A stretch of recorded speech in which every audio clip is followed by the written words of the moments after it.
India, बेबाक, बेखौफ, बेधड़क। नमस्कार, प्रणाम, जोहार। देश में एक बहुत ही बड़ा संकट आया हुआ था। जो संकट था पाकिस्तान के साथ युद्ध का, निरीह लोगों की हत्या, उसके बाद पाकिस्तान पर जो एयर स्ट्राइक किया गया, पूरा देश एकीकृत होकर के हिंदू, मुस्लिम, सिख, ईसाई इस बदला लेने के लिए उद्वेलित थे और वो बदला लिया भी गया। लेकिन इस बीच एक बहुत ही बड़ी चीज दब गई। वो थी इस युद्ध के पहले वक्फ बोर्ड की सुनवाई जो सुप्रीम कोर्ट में चल रही थी। सुप्रीम कोर्ट में सरकार ने, जो केंद्र सरकार ने, वो 14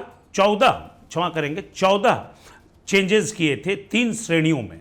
इन 3 श्रेणियों में 14 जो चेंजेस हुए थे वो कौन कौन से थे, क्या थे, मैं आपको बताता हूं। पहला, वक्फ बोर्ड के जो स्ट्रक्चर में बदलाव किया गया, उस श्रेणी में आर्टिकल 9 और 14 में बदलाव करके 2 महिलाओं को सदस्य में शामिल किया गया। दूसरा, 2 गैर मुस्लिम मेंबर बोर्ड में शामिल होंगे। तीसरा, शिया सुन्नी सहित पिछड़े मुस्लिम भी शामिल होंगे। चौथा, बोहरा और आगरवानी मुस्लिम समुदाय के लिए अलग वक्फ बोर्ड बनेगा।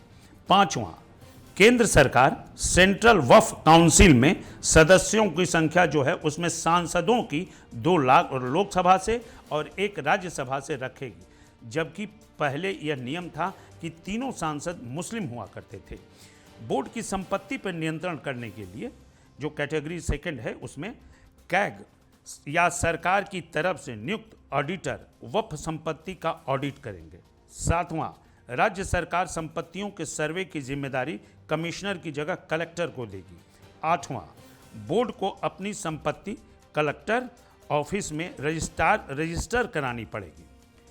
9वां, कलेक्टर बोर्ड संपत्ति को सरकारी मानता है तो उसे राजस्व रिकॉर्ड में बदलाव करना होगा और उसे करके उसकी रिपोर्ट सरकार को देनी होगी।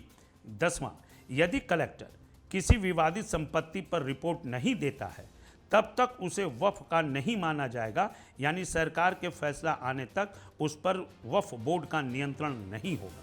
और बड़ा फैसला, बिना कागजात कोई संपत्ति वक्फ की नहीं मानी जाएगी।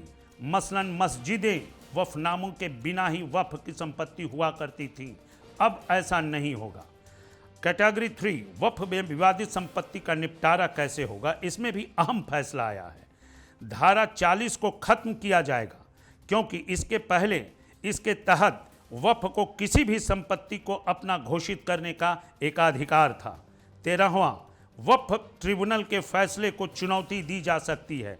पहले या सिविल कोर्ट या राजस्व कोर्ट या अन्य कोर्ट में चुनौती नहीं दी जा सकती थी। और 14वां, नए कानून बनने के पहले या बाद में किसी भी सरकारी संपत्ति को वक्फ संपत्ति घोषित किया गया है तो वह अब वक्फ की संपत्ति नहीं होगी। आपने देखा कि 14 जो चेंजेस हुए हैं ये बहुत बड़े चेंजेस हैं, ये मिरेकल हैं, ये देश में बहुत बड़ा सुधार होने वाला है। पिछले दिनों सुप्रीम कोर्ट में वक्फ बोर्ड को लेकर के बिल पे बहुत हॉट टॉक हुआ, बहुत ही हॉट टॉक। अंदाज नहीं था कि कपिल सिब्बल यह सुप्रीम कोर्ट में सीजेआई के सामने बोल जाएंगे। क्या बोल गए कपिल सिब्बल, ये मैं आपको बताऊंगा अंत में कि उन्होंने क्या बोल दिया, ऐसी बात जिससे पूरी तरह से ये मामला ही पलट गया। पिटिशनर की तरफ से यह भी आ गया कि वक्फ बोर्ड में यूजर को जो है वक्फ बाय यूजर को वो कंटिन्यू किया जाए, और कितना बड़ा झोल झाल है ये सब सामने आ गया उस बहस के दौरान। सुप्रीम कोर्ट के सामने 2-3 इशूज रेज हो रहे थे कि पिटिशनर कह रहे थे कि ट्राइबल एरिया, देखिए झारखंड एक ट्राइबल एरिया और झारखंड के अलावा कई राज्य हैं जहां ट्राइबलों का बहुताय है, यानी आदिवासी बहुल्य क्षेत्रों में वक्फ को एकदम से खत्म करने की बात केंद्र सरकार ने कही है। जस्टिस मसई ने कहा कि इस्लाम तो इस्लाम होता है, इसमें ट्राइबल और नॉन ट्राइबल एरिया में फ़र्क करना नहीं चाहिए। तुषार मेहता सॉलिसिटर जनरल ने कहा कि हमारे देश में आदिवासी क्षेत्र के लिए अलग से कानून है, हम इस ट्राइबल को विद इन अ कैटेगरी अलग काउंट करते हैं। SC/ST की प्रॉपर्टी सीधे ट्रांसफ़र नहीं हो सकता है, इसके लिए DC, AC, SRA कोड इत्यादि को बनाया गया है, उसका प्रावधान है। और झारखंड में तो है ही, झारखंड में या किसी SC/ST बाहुल्य राज्य में एक खेल चल रहा है जो बड़े पैमाने पे चल रहा है, आप सबों को भी मालूम होगा। उसमें बीच में भी बात आई थी कि बांग्लादेशी भी घुस करके यह सब खेल कर रहे हैं कि कुछ समुदाय में 3-4 शादियां मान्य होती हैं, वो आदिवासी लड़कियों को बहला फुसा कर रिझा कर शादी कर लेते हैं और अपने आप को SC/ST घोषित कर देते हैं, क्योंकि आने वाली पीढ़ी स्वतः SC/ST हो जाएगी। और ऐसे में आदिवासी जमीन को औने पौने भाव में खरीदते हैं। इसका गोरख धंधा झारखंड में बहुत व्यापक तौर से चल रहा है। यह एक तरह का जमीन जिहाद है जो ये समुदाय के लोग चला रहे हैं, जिनका यही मोटिव है। कुछ लोगों का मानना है कि इस्लाम भू राजनीतिक आंदोलन की तरह पूरे विश्व में चलाया जा रहा है। यहाँ एक बहुत बड़ा षड्यंत्र चल रहा है। सीधे साधे भोली भाली आदिवासी लड़कियों से प्रेम प्रसंग बनाना, फिर शादी रचाना, फिर जमीन और जंगल पे कब्जा करना। यह वक्फ संशोधन के बाद केंद्र ने आदिवासी क्षेत्रों में वक्फ को इसीलिए बैंड कर दिया, क्योंकि आदिवासी क्षेत्रों का अपना संविधान द्वारा दिया गया कानून है। 5 और 6 शेड्यूल क्षेत्र में जो आदिवासी क्षेत्र में है, इसी में किसी भी धर्म या संप्रदाय को अब बैंड कर दिया गया है। इस्लाम कहता है कि 5 वर्षों तक कलमा पढ़िए, शरीयत का पालन कीजिए, उसके बाद इस्लाम को कबूल कीजिए, तब मुसलमान बनिए। और जब तक आप यह प्रक्रिया पूरी नहीं करते हैं, तब तक आप अपनी संपत्ति को वक्फ को दान नहीं दे सकते हैं, उसके बाद दान दे सकते हैं। जनाब, कितने लोग हैं ऐसे दान देने वाले जो इस प्रक्रिया से गुजरे हैं? यह एक बहुत बड़ा प्रश्न है। केंद्र ने साफ कर दिया है कि वक्फ संप्रदाय है। वक्फ जो है वो संप्रदाय नहीं या संपत्ति से जुड़ा हुआ मामला है, जो कि लोग कहते हैं कि वक्फ इस्लाम है, वक्फ एक संप्रदाय के तहत नहीं। यह केंद्र ने स्पष्ट कर दिया है कि वक्फ यानी संपत्ति से जुड़ा हुआ मामला है। वक्फ बाई यूजर का रजिस्ट्रेशन भी जरूर होना चाहिए, इसके लिए भी केंद्र ने यह कह दिया है। तुषार मेहता ने बताया कि 2013 से पहले रजिस्ट्रेशन जरूरी था। इस देश में 2023 से ये शुरू हुआ, तो 100 वर्ष से रजिस्ट्रेशन चलता आ रहा है, क्योंकि 100 रुपए से ऊपर की कोई भी अचल संपत्ति उसे रजिस्टर्ड होना अनिवार्य है। बिना रजिस्ट्रेशन के नहीं हो सकता, ट्रांसफ़र नहीं हो सकता है। और वक्फ देश के कानून से कोई ऊपर है क्या? क्योंकि 100 साल से पहले वक्फ बाई यूजर नहीं था, इसी बीच वक्फ बाई यूजर भी आया है।